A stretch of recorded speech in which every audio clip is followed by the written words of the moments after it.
Hey guys, hope you had a great week. I haven't been able to make any videos recently. I've been pretty busy, but wanted to put a video in, and we're gonna basically, I'm titling this "The Winner of Our Tech Discontent."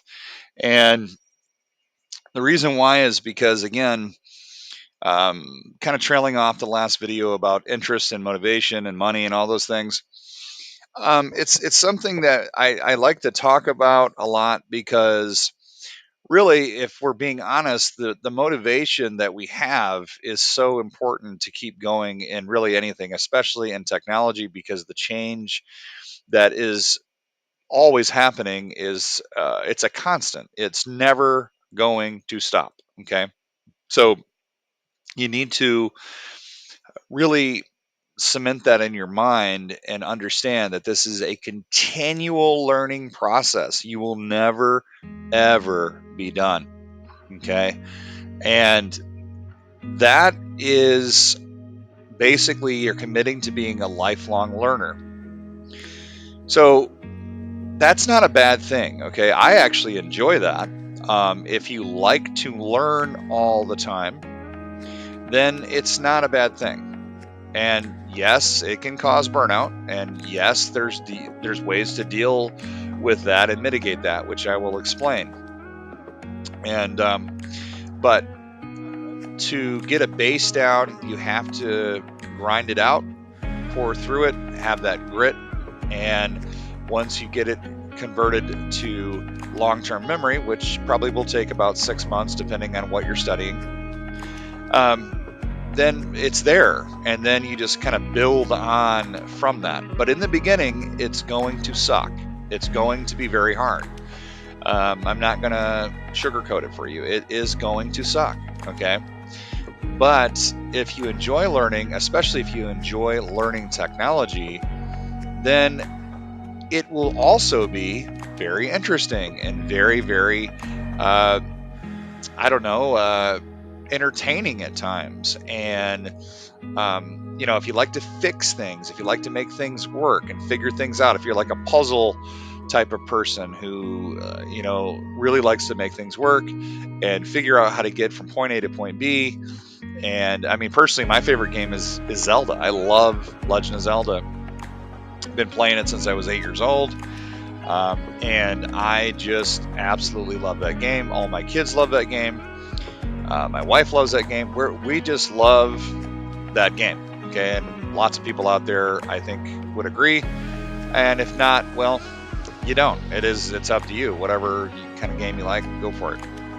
But I like that kind of game, and specifically Zelda, because it challenges me to think through layers and layers, especially with the newer Tears of the Kingdom and Breath of the Wild. With those additions, Nintendo has really, really done some really interesting things with the whole crafting and just the way you use the controllers and everything. And again, this is from people who program, right? They think of things, they do things that are really, really interesting. They program not only the graphics and the device drivers for the remote controllers and all these things, but they just obviously they have Shigeru Minamoto, which is the person who is coming up obviously with a lot of the ideas and the storylines and all these things, along with other members as well of Nintendo. And if you go to the end credits on these games, it's there's people from all over the world that collaborate. It's an amazing time that we live in society right now, that we can collaborate like this on a global scale. It really is truly amazing and very, very interesting. And when you have a mass project like Legend of Zelda that everybody and their mama loves, it can be extremely interesting. The music, is excellent. Just everything. I'm a huge fan of that game. But not to get too much on Legend of Zelda, I was just bringing up the fact that, hey, all these programmers, right, that have been programming for Zelda for years, and storytellers and musicians and all that stuff, they didn't get that good overnight, right? It took years and it took a lot of preparation. This is why I'm not against degrees. This is why I'm not against certifications. It's part of the reason why I defend them, because I feel like they are, even if you don't get the certification, even if you don't get the degree and you just go through the curriculums, it's a really good place to be and study, because you're going to have a map, okay, which is important. Okay, having a map to get through all this is important, and you want to try to follow a path, okay, or a map. Just like when I'm in the game, I look at the dungeon maps, I look at the world maps, I look at go to YouTube and check out all the tutorials and all those things. You put all those same types of skills into learning to be a tech. And depending on what route you go, obviously, if you're going to be a programmer, it's going to be a little different. If you're going to be a system administrator, it's going to be a little different. If you're going to be a DevOps person, it's going to be a little different. If you're going to be in security, it's going to be a little different, and so on and so forth. There is a lot of different specialties, okay, that you can do in tech. What I would say, this is what I'm bringing out to, I guess, really highlight in this video is, let's think about the path we want to go down. Do we want to do coding? Do we want to do operations? Do we want to do DevOps? What are you interested in? And this is again back to the interest. What do you like to do? Do you like to help users out, help troubleshoot programs, install applications, configure them? You could be an analyst. Analysts do those types of things too, but they do it in a much deeper respect, and their salaries are very, very nice as well. Do you want to work hybrid? Do you want to work at home? Do you want to work on site? Do you want to have a mixture of both? Like again, the hybrid position.